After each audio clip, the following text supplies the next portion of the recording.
Okay, it's recording. Thank you. I'll call the North Smithfield School Committee meeting of November 5th, 2020 to order. Clerk, please call the roll. Chair Lombardi. Present. Mrs. Charest is noted as not attending. Mr. Cannell. Here. Mrs. Johannes.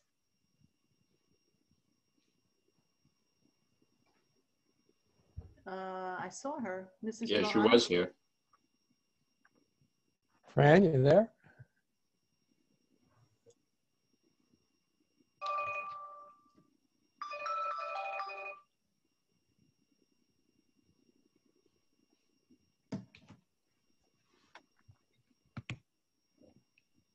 Well, we can see if she rejoins and So Margaret's absent. I'll note her when she gets on. Mr. Jones is late. And Mrs. Mayo? Here. Mrs. Vada? Here. Okay. Okay, we have a quorum. Let's move on to Pledge of Allegiance. Yep.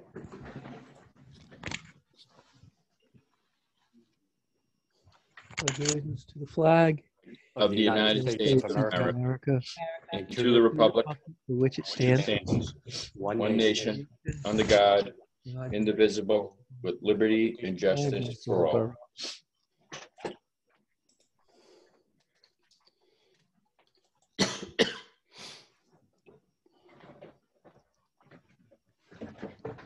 Okay, so let's go on to the consent agenda. Just go back up my screen here. Does anybody have anything they want to pull off the consent agenda or have any questions in regards to consent agenda? Hearing none, I'll entertain a motion to pass the consent agenda as presented. So moved. Motion's been made. Is there a second? Second. Seconded. All in favor? Aye. All opposed? The ayes have it. Moving on to the superintendent's report. Superintendent? yes, thank you. So we're going to break this up into a few different sections. One will be the progress we have right now, some of the ongoing conditions and cautions that we're keeping an eye on, the recommendation for reopening, additional grade levels, and then some public information regarding curriculum and some scheduling for the holidays. So I'll just start with the progress. So this week we have reopened grades 2 and 3 at NSES. They joined grades 4, and then prior to that, 2 and 1, and then K and preschool. So NSES is back in full. So actually, I would love to have Jen Dano give us an update on what it's like to be back in person. May I just interject for 1 second? Let me Sure. let the record reflect Ms. Johannes is on the line. All right. So we are back in full person. We have all of our students pre-K through grade 4 minus approximately 80 to 100 at-home learners. Those numbers are actually dwindling. We have quite a few of our students returning to us. And I have to say, knock on wood, I need to get through tomorrow before I make it official, but it has gone very, very well.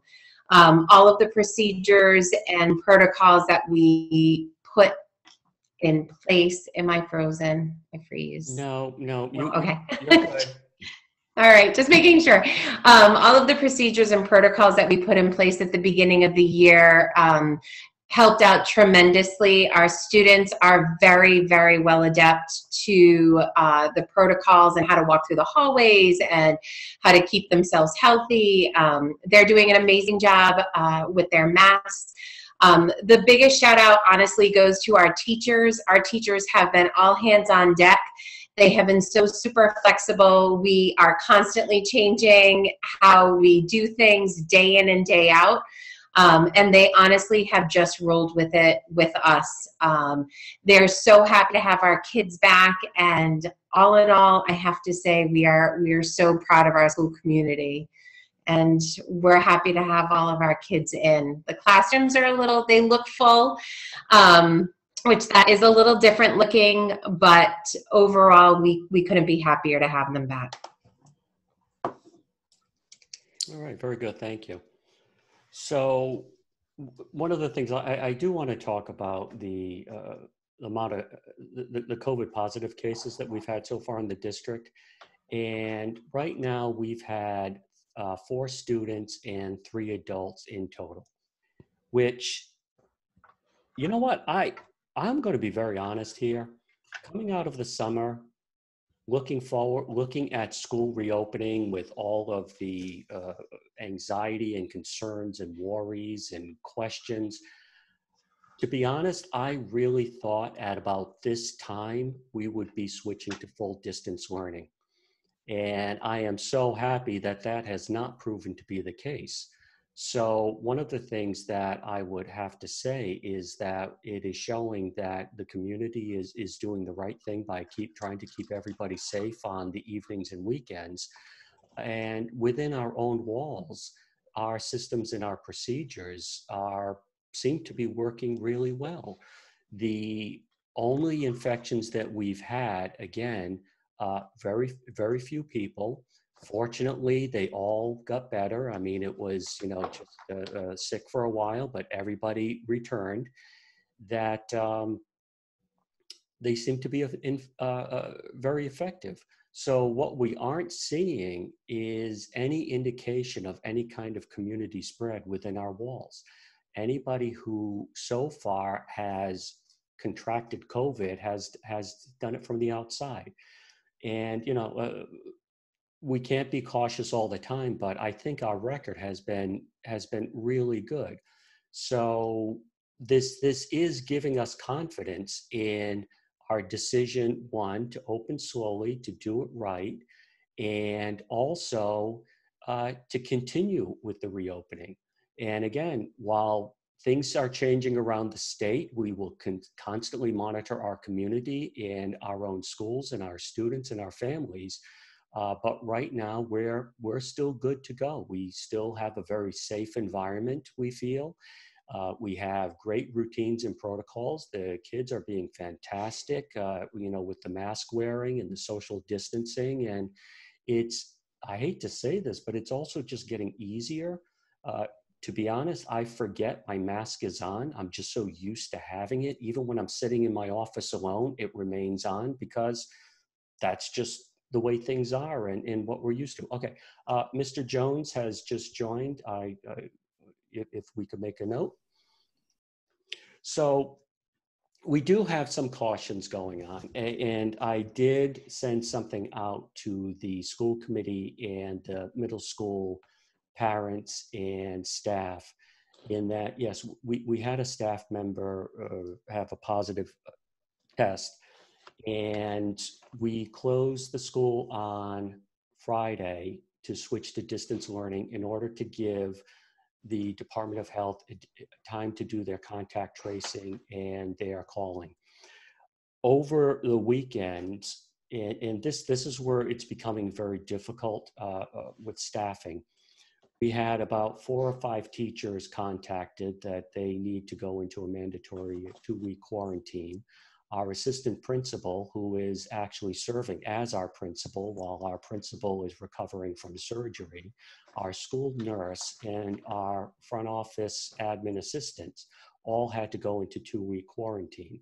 Now, none of them have shown any symptoms of having COVID, but it's these precautions that we have to take, which we don't question. But it does make it difficult to keep running business as usual as our staff has to go into quarantine. Or many of us, we're just getting regular flus and colds and sickness. And when we don't feel well, or we have symptoms that mirror some COVID symptoms, we have to stay home. We have to go get tested. And we have to wait at least the 48 hours until the test results come in before we can return back to work. So again, between mandatory 2-week quarantines and 48-hour wait times for testing,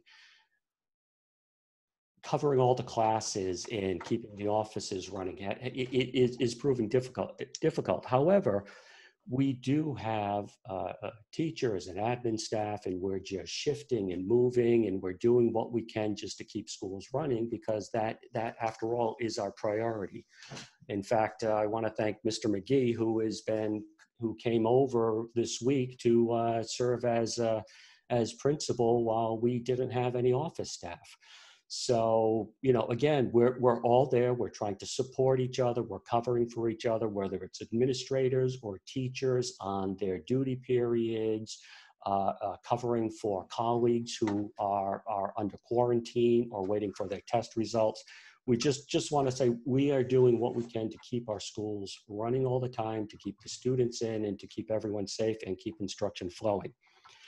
So with that, we do have some concerns with the Department of Health in how long it's taking them to do their contact tracing. I'm happy to hear that they put out another call to hire more people. We are trying to work with the Department of Health and Department of Ed and the Governor's Office to work on the systems to make the communications more efficient. And, yes, we're running into problems where we will put a class on quarantine, or in the case of North Smithfield Middle School, and now it's Tuesday. We're hoping that we can open the school Wednesday. We've made accommodation for all the missing staff and administrators, but we hadn't had confirmation that any of the students who were potentially exposed had been called. And so at that point, we asked our school nurse, look, make the calls. We had found out late night to Monday who the Department of Health was intending to call. We couldn't wait for them, so she started making the phone calls around the same time that the Department of Health followed up. But it is frustrating, especially for parents, when they're waiting for a call. When we have to say close the middle school on Friday, and we tell people, if you're exposed, you will get a phone call, and no phone call comes in. It's difficult for the parents who are waiting for the call, because we're essentially running under the system that no news is good news, except the news is delayed. So we're not getting the news. So that's one of the things we're trying to work with the Department of Health to get wrapped up, so that people can feel more confident when it comes time to come in, or they don't have to be in limbo, wondering if or not they had been exposed. So again, we're working on that with the Department of Health. Now, given that, we're still confident in that we can continue to reopen. So, part of tonight, I wanted to come back and make the recommendation for the next grade levels. So the next two grade levels would be grade 6 and grade 9. All right, now grade 6, again, is a challenge because we have 6 classrooms of 6th graders. So that's a big group of students to be on the buses and to try to accommodate within the cafeteria, or just even movement in the school. So Christine Lopes and the teachers, the team leaders, our custodians and counselors, everyone, they've worked it out so that we feel very comfortable that we can accommodate grade 6. So we're not looking at, unfortunately, we can't start grade 6 next week. We would be looking at the following week. All right, so the week of the 17th. And the reason being is that we still have a lot of staff, including the front office and our nurse, on quarantine, and we're pinch hitting and substituting. We would really prefer to be back in full force before grade 6 arrives. And next week as well as also Wednesday is a holiday, so it's really a shortened in-person week. So while we wait for our staff and our teachers and office personnel to return from quarantine, we would hold off and be looking at grade 6 for the week of the 17th. Now, the other grade level, grade 9, which I would recommend coming back, is far more difficult and problematic. And, you know, there may be some folks who don't think it's a good idea. And believe me, we're open to these discussions in the planning. First of all, grade 9, I also wouldn't be looking at coming in next week. It would be the following week. Or if we have difficulties in making some of the arrangements, you know, it may push back grade 9 a little bit later. I still feel grade 9 is another priority grade to bring back, mainly because they are a transition year. So that year transitioning from middle school to high school is difficult enough, let alone when you're on a hybrid schedule and you're part in and you're part out and you're trying to attend class, you know, do your classes online. I think our teachers are doing a fantastic job trying to juggle it. And, you know, and they are reaching the majority of students who I feel are doing well. However, in grade 9, when, you know, we're looking at the grades and some of the anecdotal information, you know, we probably have a larger group of 9th graders struggling than we do the other grade levels in the high school. So again, that's why it's my sincere wish to bring back the 9th grade.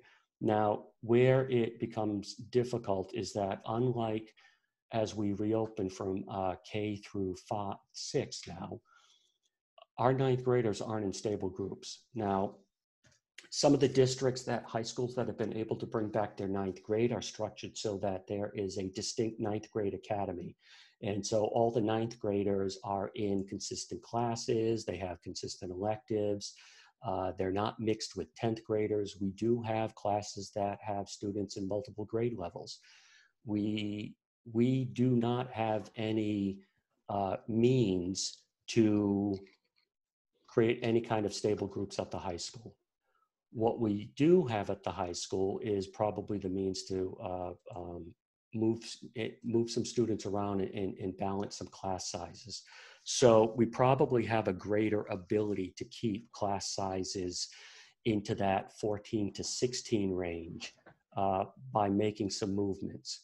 And the reason why that's possible, and I've looked at the schedules and I've taken a look at all the classes, the courses, the sections, the number of kids who are currently in full, the kids who are currently in hybrid, where there are multiple grade levels in a room. And there are some classes that do, once you take away, remove the students who are in full-time distance learning, the in-class population is in that 19 to 20 to 21 to 22 range, which makes it very difficult to do the social distancing part. But one of the things the high school also has is multiple sections of classes. So where one class is a bit larger, another class may be a little bit smaller, and we can do some moving of students, which we hate to move students at this time of the year. And this is truly not good practice. All right, I'm just going to say that right off the top. But if we have a hope of bringing back 9th grade and increasing the distance between their desks, you know, we will have to make some moves. Just like at the elementary schools in grades 2 and 3, we had some amazing teachers step forward and agree to take on a full classroom of students, which enabled us to lower the class sizes in grades 2 and 3, spread them from across 5 rooms to 6 rooms. However, some of the students had to be moved. And again, we hate doing that, and we try to match up the right student with the right teachers and the right resources. But again, this is not ideal, but then again, we're also not in ideal circumstances. So given that, it's going to take a little bit more work to work on the 9th grade. I believe it's possible. I firmly believe that it's necessary. We may run into some other logistics or issues that take this next step a little bit more difficult. Also, I would say, we do this. We're going to have to monitor the ninth grade really closely because, again, we're not in stable groups in the ninth grade. So it comes with, it's really a public health balance versus an academic and social emotional balance. And so that's the tightrope we're walking on here. So again, I still firmly believe we need to bring the ninth grade back. I can recommend that we can bring them back the week after next, around the time of the sixth grade. And but understand that we have a much more heavy lift with the ninth grade. So I'm leaving it at that with my recommendations. The week of the 17th, grade 6, grade 9 return. And but however, again, I'm just going to put a little bit of sort of little red cautionary flag against ninth grade that there are some additional circumstances that make this a bit more challenging. Thank you, Superintendent. Committee members, any questions? Mr. Connell? Thank you, Mr. Chair, members of the committee. Mr. Superintendent or the staff, I just had a question about the seniors because, they're obviously transitioning out of high school to the next thing. And what I just wanted to ask was, we're in November now. How are we handling the issues of, like, a lot of them are looking at getting stuff ready for college and getting their letters together and getting their recommendations. How's that going in the age of virtual learning? Well, some of the folks who have seniors in their class can address how well the seniors are doing. I will put out there, and I've said this 2 meetings ago or last meeting, that obvious. I want to bring everybody back, but we have to do it in stages, and we are getting at the building capacity to be able to do lunches and movement. And so I don't know how many more grade levels we can bring back at this stage. I'm going to recommend that let's at least put a hold on to bringing back the grade levels until Thanksgiving, until we return from Thanksgiving, because we really have to assess the grade 6 and grade 9. Now, the question on the seniors, as I said a couple of weeks ago, if I were to choose another grade level after 9, it would be grade 12, because again, it is a transition year into life.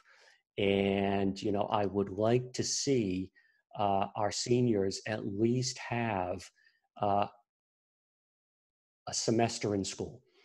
I can't, I'm having a hard time saying, oh yes, we can start them on this date. But again, we really have to work on grade 9 at the high school. But if I were to recommend a grade after that, it would be grade 12 for many of the same reasons that you just mentioned. I just have a quick follow-up, Mr. Chair. Maybe I didn't articulate my question as well as I wanted to. I appreciate everything you've said.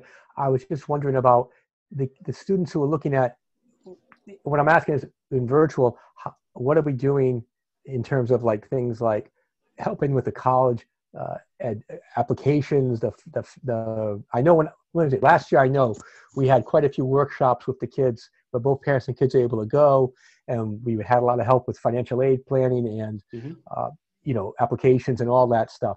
I'm just wondering how we're dealing with that in view of the fact that we're in school a lot less and we're a lot more virtual. That's specifically what I'm looking for. Yeah, and Mr. Pepin, his picture just appeared. I knew it would. I don't put anybody in the spot. I'm just wondering, just a general status. Mr. Pepin, would you mind sharing what you do every day? Sure. What we've done so far this year is communicate with students through Google Classroom, email, Google Meets. We've already held a virtual financial aid night. We push information out to seniors for scholarships through Naviance. We've communicated through newsletters with seniors. Mrs. Gibbons is the senior counselor this year. She's been meeting with students individually through Google Meets. And I feel like we're doing a pretty good job overall with what we're doing with the seniors. We've also pushed out information about virtual college fairs, college programs that are being offered virtually and in person to students, and trying to give as much assistance to seniors as we can. And unlike last year where they were home the entire time, we still have our kids coming in during the week, and they have the guidance counselors and all the resources available. They can, make direct meetings. So, so the job of helping seniors with college placements and AP exams and all that hasn't changed at all. No, I know, and I don't want to belabor the point. It's just that I was just thinking last year's kids were in full and regular. We went out around March. This group is out during, well, they're not out, but they're in 2 days a week at a time when there's a lot of the same things that have to be prepared. A lot of the groundwork, like Mr. Pepin talked about, we get a lot of groundwork to prepare for them for next year. I think Mrs. O'Brien was waving her hand. Yes, were you? I was waving my hand. Thank you. Just to add on a little bit of what Mr. Pepin had said, I know that the seniors have tremendous support in Senior Project, and Mrs. Araman is working with them to make sure that they have their essays done. Can everybody hear me fine? Yep, you're slowing down, so we're going to put our videos and give you all the bandwidth that North Smithfield can manage. Okay. Okay. So I just wanted to say that Mrs. Araman in Senior Projects is doing a phenomenal job of not only, preparing them for that project, but helping them with college essays and meeting with them regularly. And I do think that seniors are more familiar with the expectations at the high school level, and they have a support network and teachers they can connect to and guidance counselors that they know, that I don't think that that's as big a hurdle as, let's say, freshmen who are just struggling with the transition to the high school and new teachers and just new expectations. So I understand what Mr. Connell is saying, but I do think that we're doing really well for our seniors, and there's lots of supports. And if there was a class of concern, I just think it would be the freshmen. Thank you, Mr. Pepin and Ms. O'Brien, and our superintendent. I just wanted to know. I didn't doubt that you were doing things. I just wanted to get an update. Thank you. Nope, that's wonderful. Thank you. Does anybody have any other questions? And I will open it up to the public, but Superintendent, is there a way of possibly doing some type of risk assessment on the children, for example, from a 1 to 10, and then consider bringing, and you may say, educationally this doesn't work or something, and I understand that, but do a risk assessment if the most vulnerable people, try to maybe bring them back. So so it's a 1 to 10, 7 to 10, who are, could be failing, whatever the issue is, see if you could bring them back. Now, I understand that might be a stigma involved and everything else, but just an idea. No, and it's actually something that we were discussing today, in fact. And again, looking at, if we get to the point where our buildings with the current restrictions that they have aren't capable of bringing in entire grade levels, and just doing this uniformly. But we do have some space and nooks and crannies and room and possibility that, yes, that would be one of the considerations. So anyone who could be truly struggling academically or socially or emotionally, psychologically, there could be a possibility. Great. again, as you said, I prefer to be able to bring people back grade level at a time, and we scoop up those students as well. And again, we're reaching the limits of our capacity. But if there is space, yes, we've talked about doing that as well. Great. Committee members, does anybody from the public have any concerns or questions that they want to raise? I would ask you to limit it to, say, 3 minutes, although I won't cut you off, just out of respect for everyone else. However you want to work this, I mean, we could do a public discussion on what I've talked to you about so far, especially grade 6 and 12.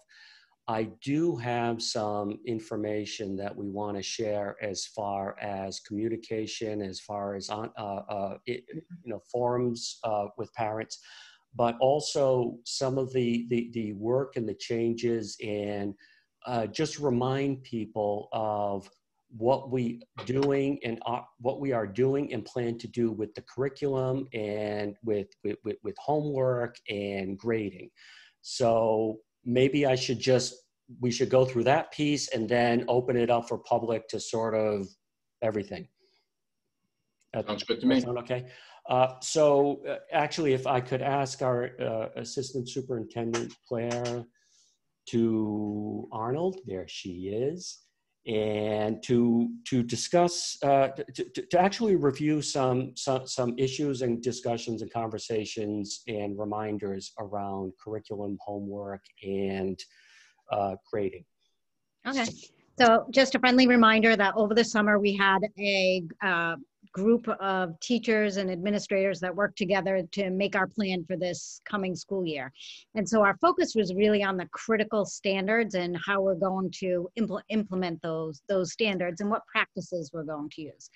And so we opened up, just a reminder, we opened up September 14th. And so I know it feels like it's November, but we haven't been in school as long as we typically would. Some years we open up in August. And so, so we've only been in school for about 6 weeks. In the first 3 weeks, honestly, we were getting used to a new system and structure under our COVID rules. And so we've had a solid 3 weeks of instruction.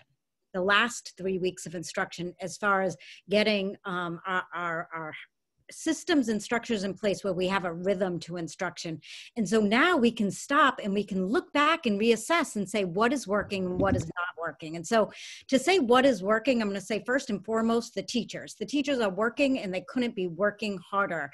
And Mr. McGee and I, said one of the biggest issues we have is the number of hours our teachers are working. They're up until 11 o'clock at night. And Mr. McGee said, well, if we have to have a problem, that's one of our biggest problems. Our teachers work too hard. But the situation is, in order to pull all this off, we have some kids that are home 4 days a week, some kids that are coming in 2 days a week, and some students that are in the full 4 days a week. And managing that and teaching remotely as well as in person has been quite the struggle. However, they are doing it, and it is unbelievable what they're doing. The rigor of instruction, the quality of instruction, given all of these circumstances. And so I just had to take a moment and talk about this. What they're tackling and what they're able to do has been unbelievable.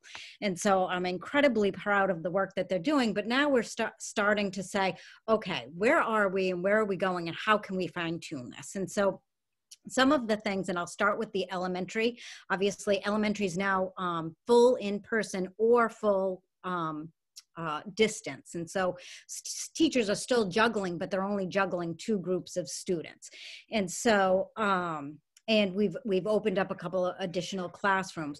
As far as our standards, we're sticking with our critical standards. We're still defining that for teachers, but it's for reading. It's the reading comprehension, answering questions, showing evidence, and the writing. So typically we would teach narrative writing and opinion writing and informational writing. We're really focusing in on informational writing. That's our critical standard.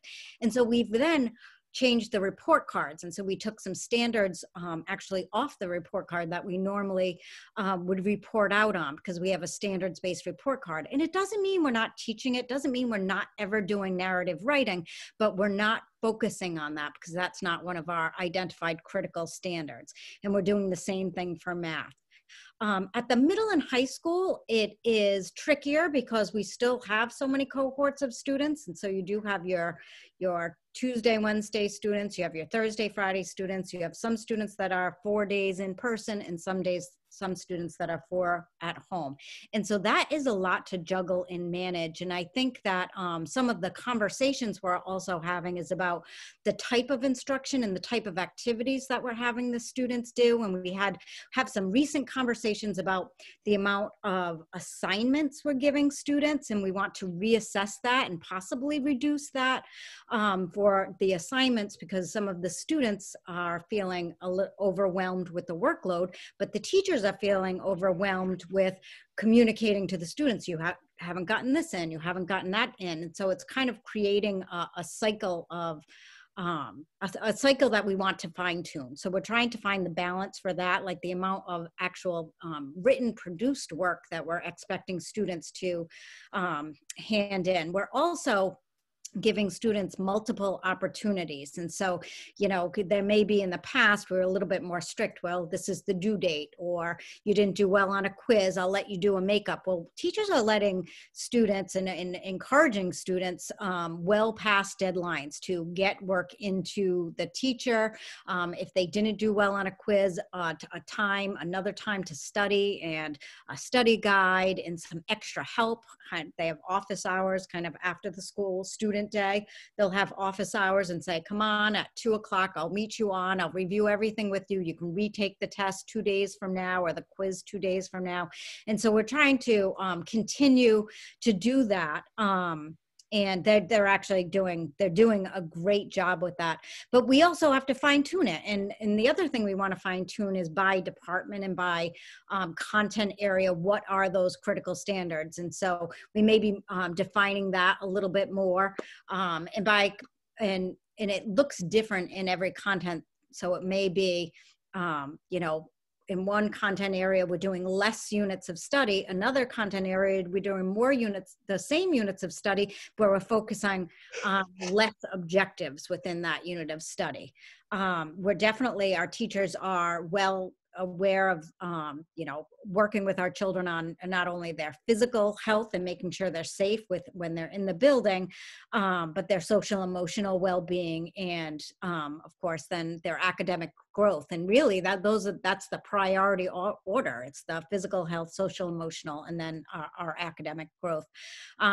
We definitely feel like we have to do some fine tuning. I met with the department heads at the high school yesterday. I met with the team leaders from the middle school today, and we're trying to talk, having conversations about that, and we're going to come to the table probably next week about the types of assignments. One of the things we may be encouraging a little bit more, what's the word? When students are at home. The experiential? Nope. Nope. All right, I'm going to go back to mute. I don't know. It's asynchronous. So we may be doing a little bit more asynchronous work. So our teachers have been live streaming all lessons, and we may find that that's a little bit too much for the student at home to be on the computer all day long, listening to live streams and participating in live stream lessons.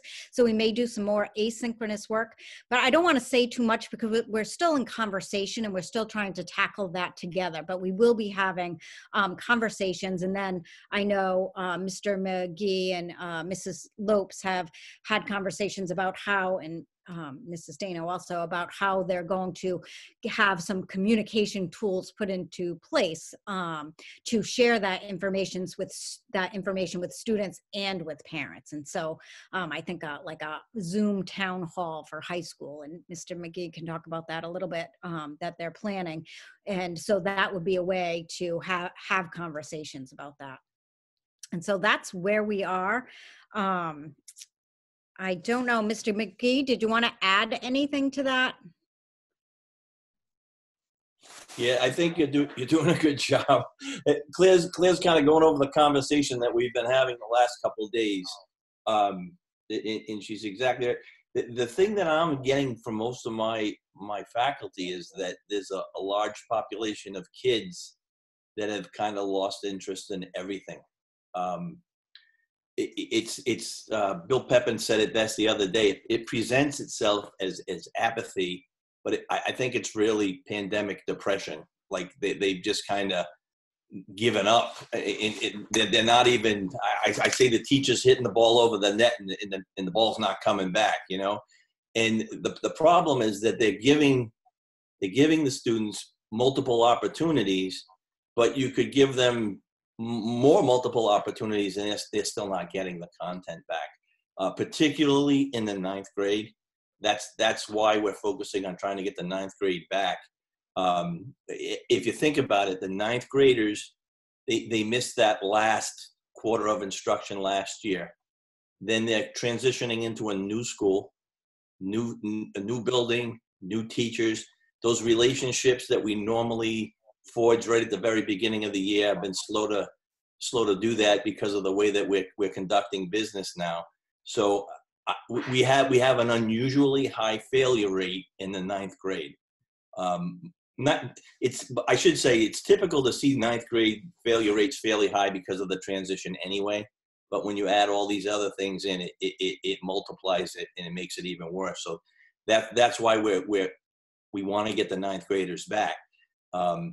The problem with getting the 9th graders back, there's a few things that go on, and I don't know if I need to get into those details now, but because we're not in stable groups up at the high school, my biggest problem is lunch period when the students are unmasked. That's considered an exposure.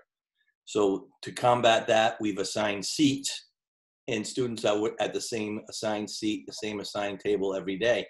When we bring back the 9th grade, now the people that were at one assigned seat on one cohort is a different set of students that are assigned that seat on a different cohort. So I have to reshuffle the entire lunch. It's not just the 9th graders. It's the entire school. I have to do the lunches all over again. So there's going to be a period where they have new exposures. Before it was just one person. Now it will probably be different people and so forth until I get that all squared away. That's part of the problem. The other thing you got to think about too is we have limited resources right now. I know NSES was in a little bit of trouble, so Steve Boston, myself, and we're running down trying to help them out as best we can. Right now at the middle school, I'm actually stationed at the middle school this week because they don't have administrators over there right now because of quarantining and so forth. So our resources at the high school are limited because we're deploying them into other schools right now. So you just got to kind of be aware of that, and those are some of the issues that we have. The other thing, I said it before, is I do have some fragile teachers right now. They came back to school and they're doing a great job. Some of the classes are pretty full right now. If I bring back a total full package of a 9th grade class and stick them in some of them rooms, social distancing is out the window. I know we hear 6 feet, but it will be nowhere near 6 feet. So we're trying to think of ways to combat that. So what we're thinking about is trying to separate the classes if we can to some degree. Maybe taking special ed. Right now, special ed teachers will push into the room and work with the teacher as a co-op teacher. Maybe we have to look at a different model where we pull the kids out of the room and service them in a different area, just more for spacing reasons than anything. I don't know educationally if that's the thing to do or not, but it's just working within the parameters that we have. So that's an issue. But if you look at it right now, I'm more concerned about the mental health of particularly the 9th graders, because I've never seen failure rates like this with the 9th graders before.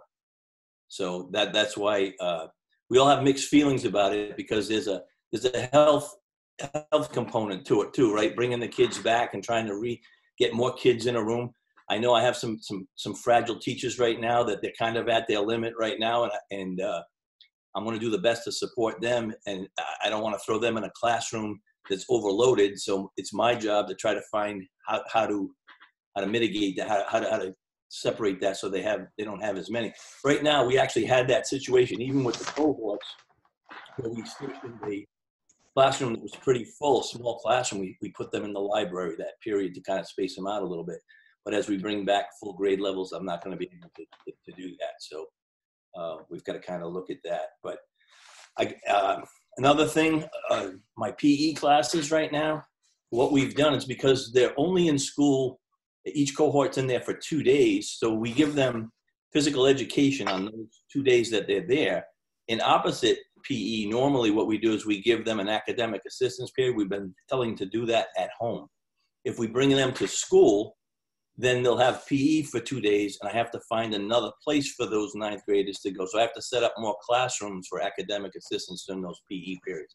So again, that just takes away some resources that I've been using elsewhere right now, and I have to put them somewhere else. So all those things we just have to figure out. And you know, I don't know. It's got to be. It's tough. It's a tough situation. It's not good for anybody. But we're trying to triage things, right? So we brought back the IEP kids. We brought back the 504 kids. I think that we have to just look at our most vulnerable groups and bring those back as we need them. So I'm on board with Mr. St. Jean as far as I think we got to get the 9th graders back, but I want to do it in a manner that it's safe for everybody to be there. And it's just not the best situation that we have. But I got to say, my teachers are unbelievable. They're unbelievable to see the work that they're doing. If you go down the hallway, I mean, I invite any of you to come in and see it. They have one computer in front of them with kids at home. They have something up on the board in front of them. They have PA systems so that they can hear them talking at home and so forth. And they're really, my teachers, I mean, I'm concerned about them because they're putting in 150% and they're only getting back 30% of what we normally get. And then it gets more frustrated when you see the kids starting to shut down, and it appears like they're blowing us off, but really I think it's just this, they don't have the socialization that we've always had, right? We've had no homecoming dance, limited sporting events, limited clubs, everything's virtual. I mean, honestly, if I was a kid and I was sitting there watching a computer screen that whole time, I don't know if I could maintain my attention as well, you know. So I'm not even blaming it on the kids.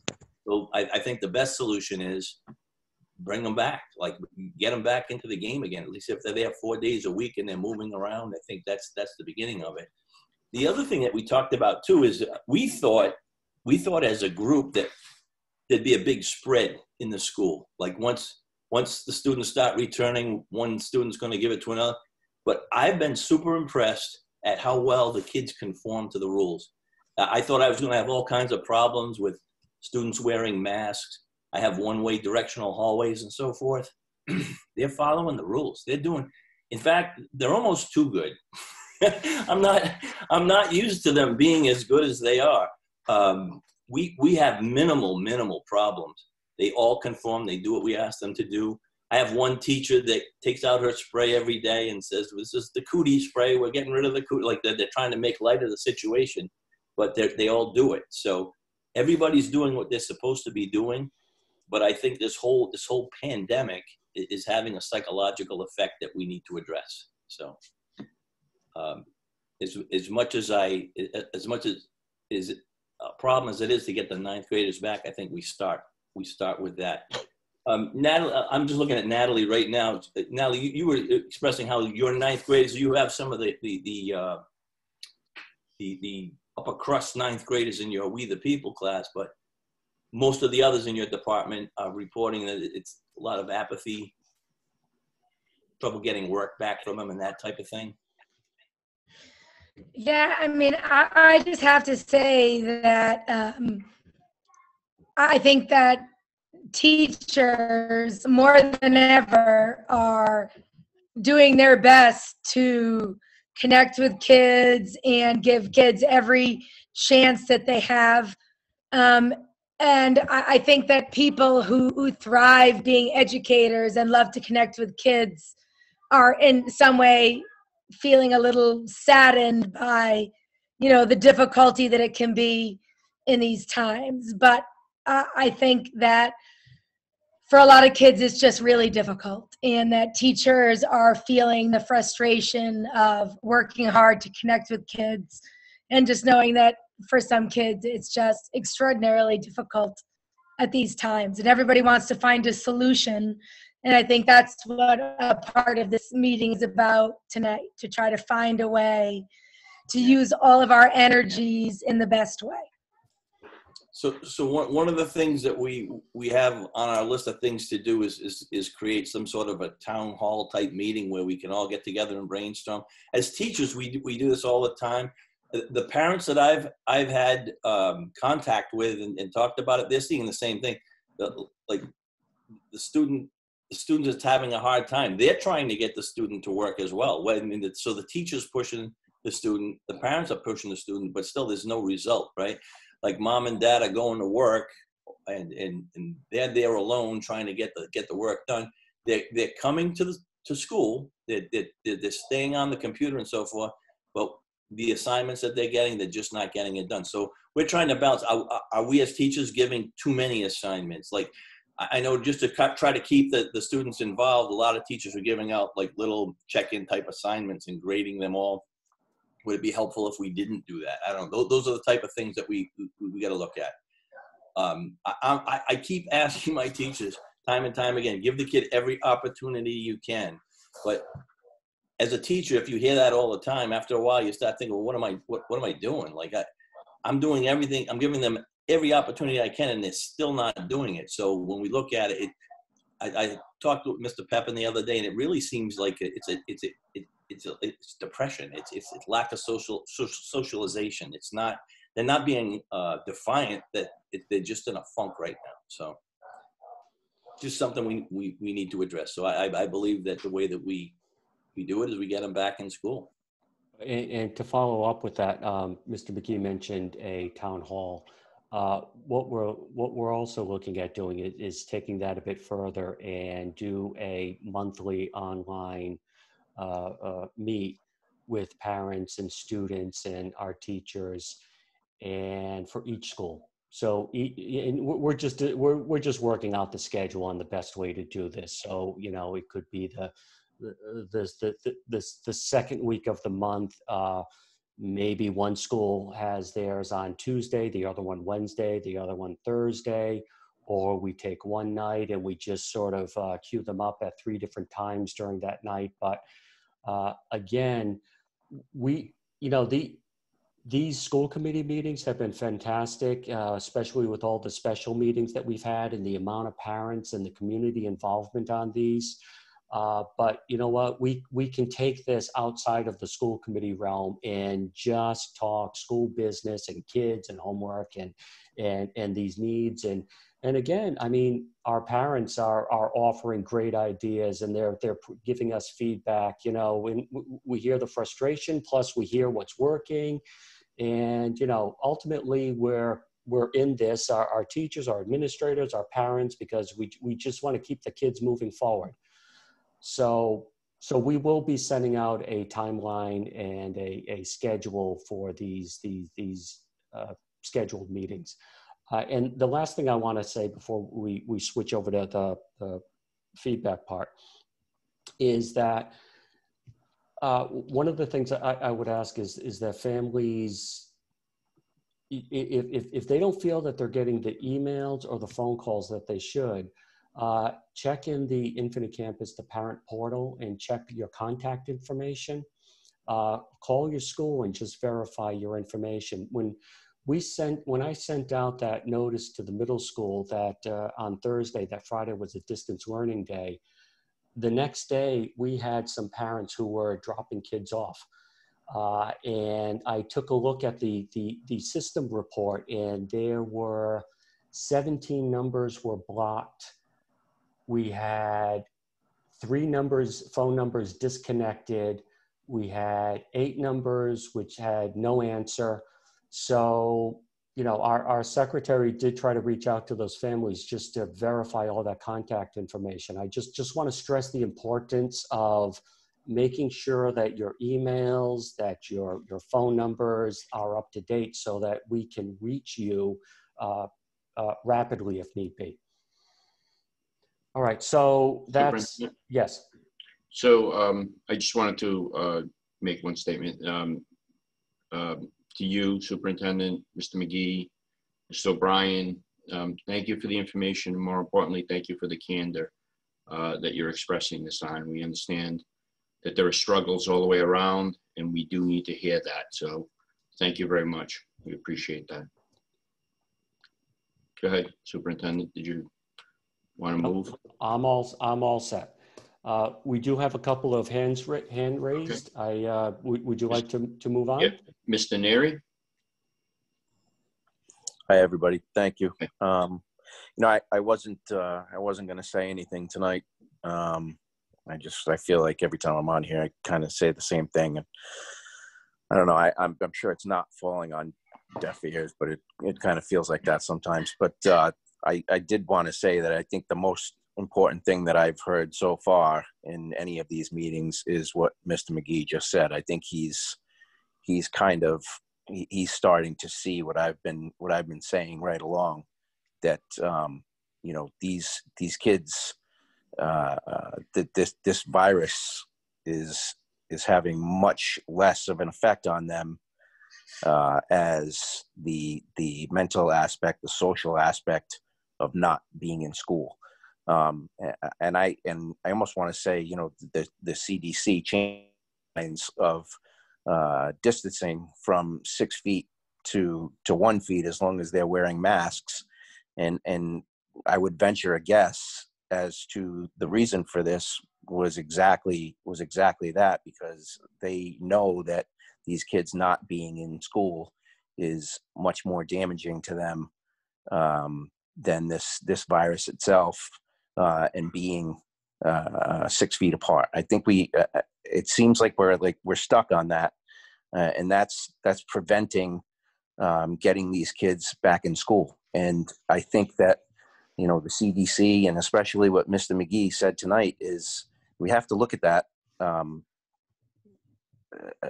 really a lot closer and say that, you know, maybe this 6 foot guideline is not what we should be focusing on. Maybe we should be trying to get these kids, you know, back to school full time, because I'm sure the ninth graders, you know, with the transition are having a very difficult time, but all the kids are, you know, I mean, maybe not to the level that the ninth graders are, but they're all having that experience, you know, especially socially, and you know, I'm sure you're starting to see maybe at the beginning, the first few weeks, you know, the kids were paying attention and doing what they were supposed to do. But like Mr. McGee said, they're gonna lose their attention span, and they're not getting the same type of education and attention that they need to be getting in high school. So thank you, Mr. McGee, for saying what you did. It's good to see that someone's actually seeing it and kind of echoing what I've been saying right along.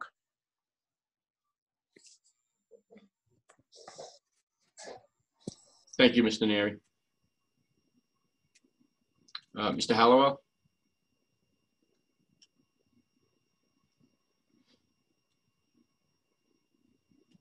Thank you, Mr. Lombardi. Can you hear me now?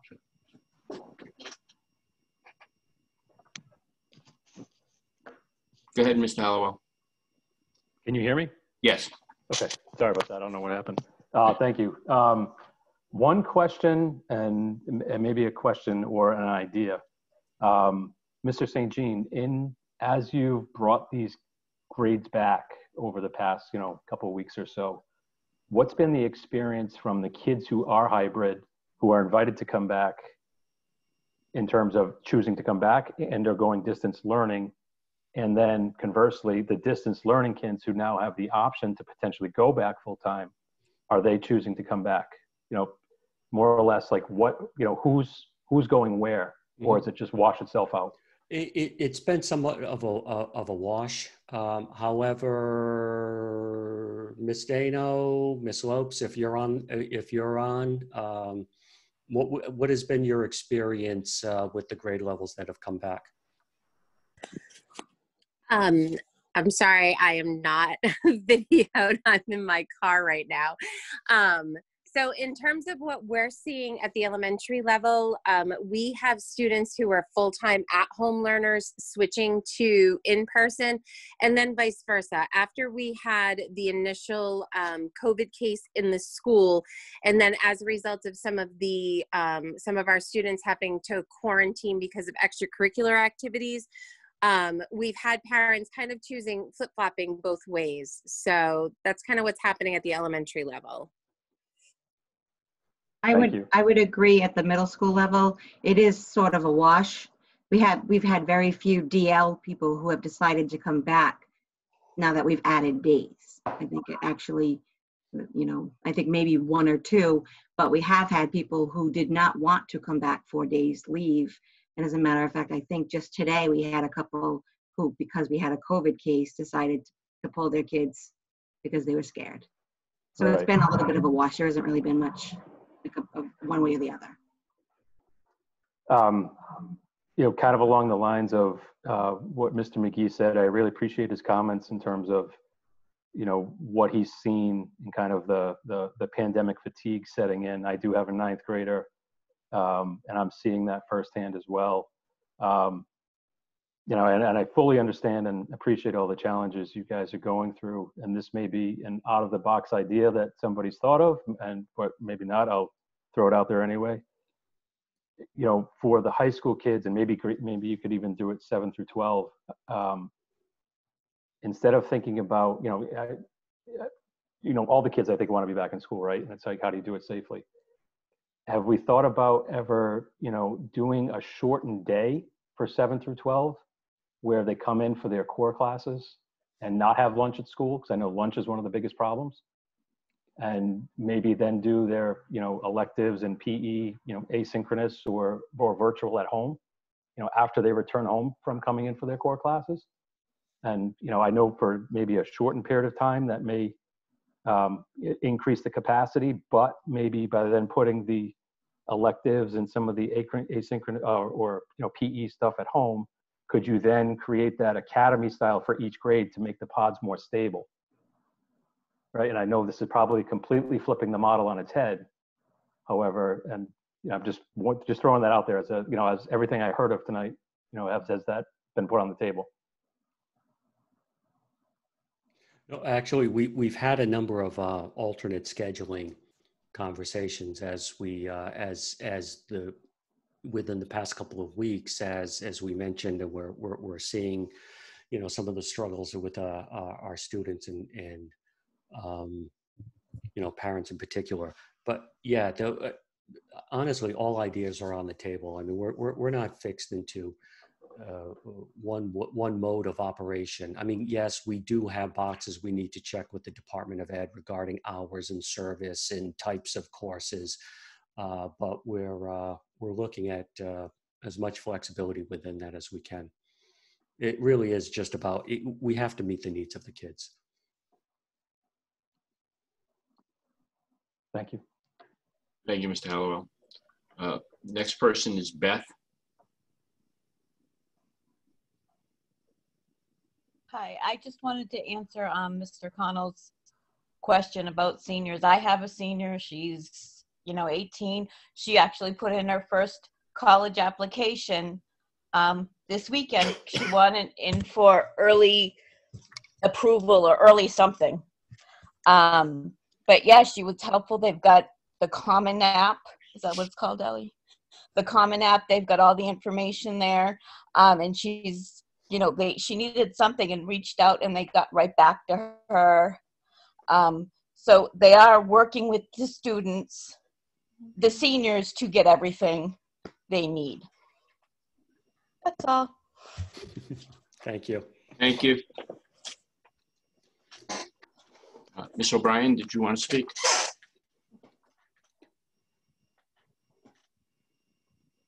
Yeah, I mean, I guess I just wanted to speak about the students and the high school.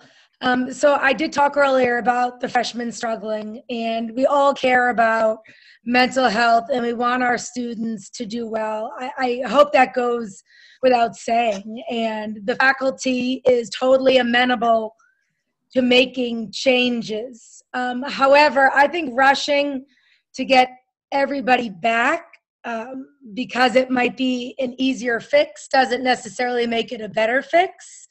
So I just wanted to make that point known. So I agree with Mr. Mead that there are students who are struggling, but not all students are struggling academically. There are many distance learners who are thriving because they just have that mindset and that ability, to do well wherever they are. And that's not the case for every kid. But I just get nervous about rushing us in a certain direction before we take a look at other possibilities, because I think it's important to have balance. And there are students who are struggling, and I think everybody wants to reach out to those kids, and there are many students who are thriving and doing well in the hybrid and the distance learning. So I just don't want there to be a rush to do something, because we're all concerned about those who are struggling. But then I also think there's ways to reach out to them. And I think that there are students who are also thriving and still doing well. Thank you. Ms. Norton?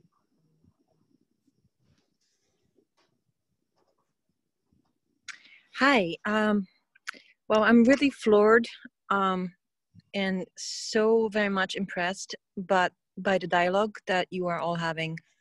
I can't begin to tell you how much I appreciate it. I too have a 9th grader who very much was struggling, and also a 7th grader that's very much struggling. I think a lot of people can relate. And I know this has nothing to do with the capabilities and the passion that the district has for their students. It is very clear and obvious that there's no playbook for this. We're all learning as we're going. I guess my question would be in response to these ideas we're discussing. And again, we're adults, teachers, administrators, parents. And I guess my question would be, could we also incorporate the students to have an input? And the town hall idea is a great idea. And I wonder I'm sure there's still some students who are very gifted in terms of speaking and can address what they want or what they need. But I wonder if we can generate some sort of anonymous survey where students can also have an input into their education and what they're capable, willing. I also understand that they're teenagers, right? So they're going to say, we don't want any school at all, but there needs to be some sort of flexibility.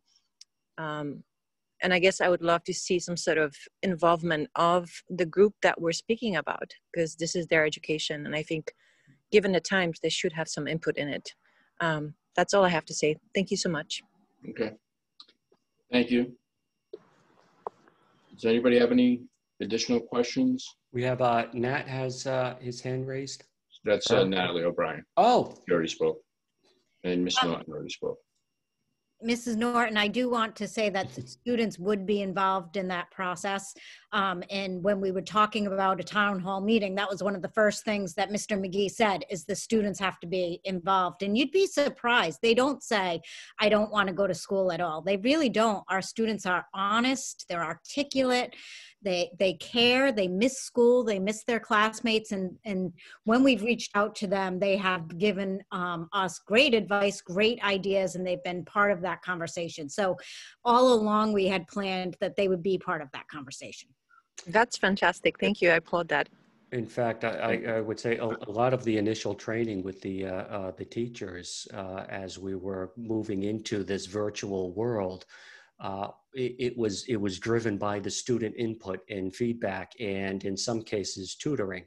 And Mrs. O'Brien, in fact, worked with a group of students, and she took a lot of information, did a lot of dry runs, did a lot of tests, and then rolled out what they showed her to the rest of the staff.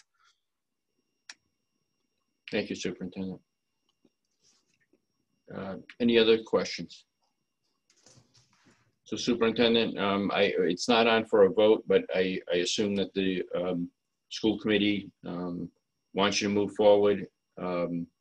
So you have, at least I believe you have our full support moving forward. It's not on for a vote, but again, if anybody has any questions or concerns, please raise them. Hearing none, we'll move to the next item on the agenda, which is informational. Superintendent, these are resignations, retirements, leave of absences, and appointments. This is under your jurisdiction. Does anybody have any questions in regards to any of these? We do not vote on it. Is there any further business before this committee? Hearing none, I'll entertain a motion to adjourn. Motion to So adjourn. moved. Motion's been made. Second. Is it seconded? Second. Seconded. All in favor? Aye. Aye.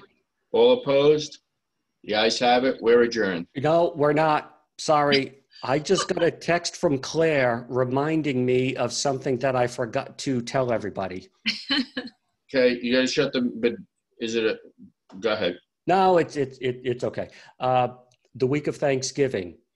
So we have Monday distance learning day. Tuesday, we're going to switch it to a distance learning day. Wednesday, Thursday, Friday are vacation days. So I don't want to support the science in this, but so your last day of school will be that Friday.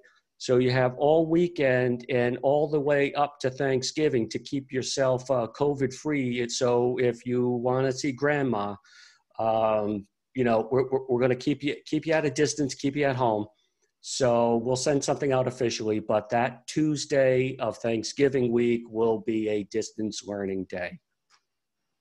Thank you. Now we're done. Thank you, Miss Arnold, for the text reminder. Okay, everyone have a good week, good weekend, and we'll see you at the next meeting. Thank you. Thank you. Thank you all.